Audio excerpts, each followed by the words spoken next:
everybody, Chris here. I'm the guitar player from Systematic Chaos, the world's only authentic Dream Theater tribute band. I'm here today to talk to you a little bit specifically about how I do tunings live for Dream Theater songs. I'm not going to do a complete rig rundown right now.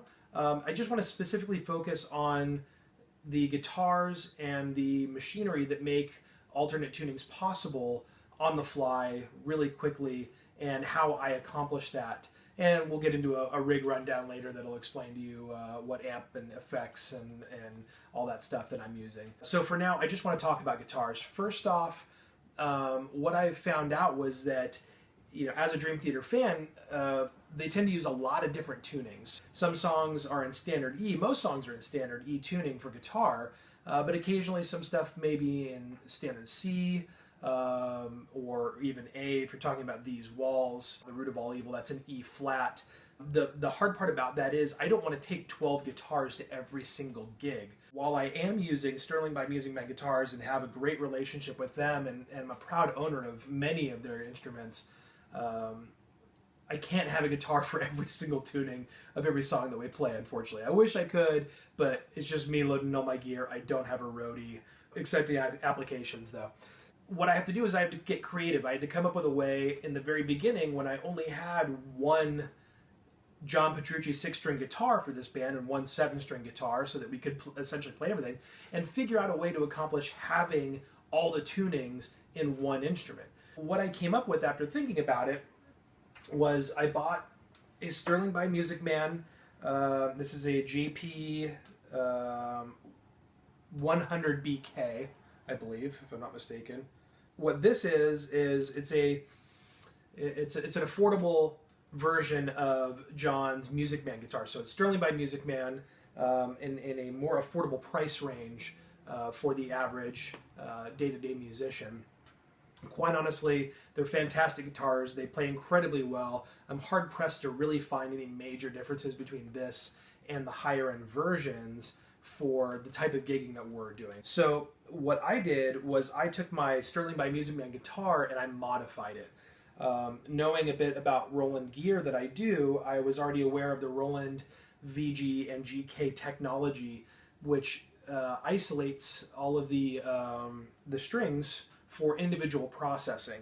I bought and installed myself a Roland GK3 internal kit into this guitar, and it's this extra little pickup here that actually has a little mini humbucker under each string. And what that allows is through this kind of cool cable here. If you're not familiar, it's a 13-pin cable. Here's the jack for it. That allows you to harness the sound and process all strings, all 6 strings individually, allowing you to do alternate tunings or do really crazy stuff. You can do routing configuration changes and all that kind of stuff if you want to. I used to use a VG99 for processing on my pedal board. It was a bit overkill, and it was too much. I didn't utilize it, and I didn't feel comfortable having this really expensive piece of gear on my pedal board that I wasn't actually utilizing to its full potential. So when Boss came out with the GP10, I was much happier with that piece of equipment. It's much more compact, it's easier to fit on the pedal board. It's something that I really only use it for tuning changes at this point. I've got some presets in there that I alter the tunings for so that I can change on the fly for each song, and I can give you sort of an example of what I'm talking about here. I'm not going to do an E-tune version for you. I'm going to show you what I do with the processor, because when I use an E-tune guitar, I use the magnetic pickups in the guitar through the 1/4-inch jack. So yeah, I do use 2 cables on stage. I have a cable that goes to the 1/4-inch input, and I've kind of, when I do a rig rundown, I'll explain how I do my signal routing, and I've kind of done a little bit of a custom setup. But in this case, I'm just going to touch on what I do with the GP10 and the Roland GK3 pickup. To start off, I can show you what I have on this guitar. Is I have this set up as my magnetic volume. I have this set up as my GK volume. So as I turn it up,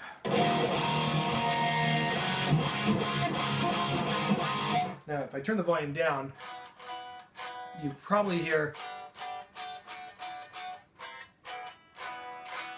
I'm in standard E tuning on the guitar normally, but the processing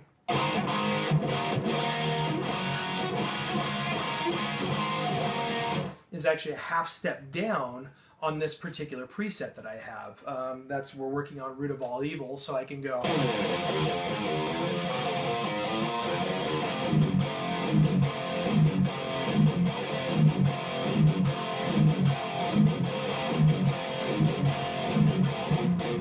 That's just one of the tunings, but then I can on the fly go over, change my preset, and now I'm in standard D tuning and can change it up to a completely different song.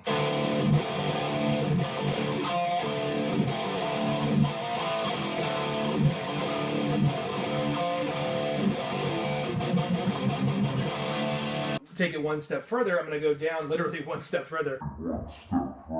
Go down to C.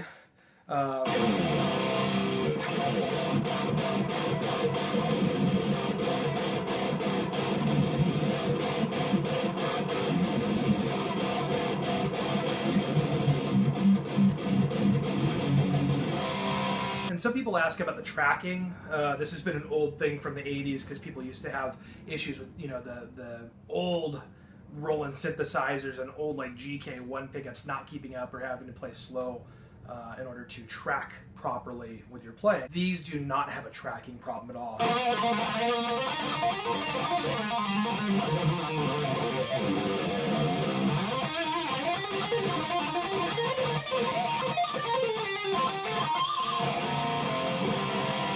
It's just as fast as I can play. There's no latency. There's no difference in playing through the GK pickup as there is playing through the magnetic pickups on the guitar. From there, if I'm playing in C, I can drop it down and go all the way to A.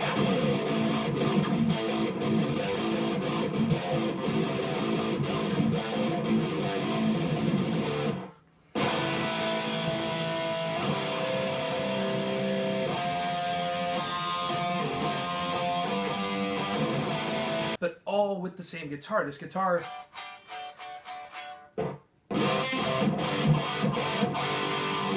has never changed its standard E tuning. I'm doing all of it from the GP10 processor. So I run this as the very first unit in my signal chain when I'm using a GK pickup guitar. It goes straight into my wah pedal, my volume pedal, my processor, my amplifier goes through that, but everything goes into this first. So it's just like the guitar pickup hitting the front end of the amplifier, which is what I wanted to emulate. I want to emulate having all these different tuning guitars. There may be one day where I can take a bunch of different guitars and actually have that flexibility. But for the meantime, this has been my workaround, and it works really well for me. I'm really happy with the sound. I'm really pleased with the product, and hopefully you guys are too when you come out to see us. Make sure you check out the website, dreamtheatertribute.com. Check us out on Facebook, facebook.com/dreamtheatertribute. Appreciate you checking it out, and if you guys have any questions, feel free to shoot me a line, shoot me an email, shoot me a direct message, or come talk to us after a show. I'm more than happy to hang out with you. I'll give you a rig rundown next time, so we'll see you soon. Thanks a lot, guys, for checking it out. Talk to you later.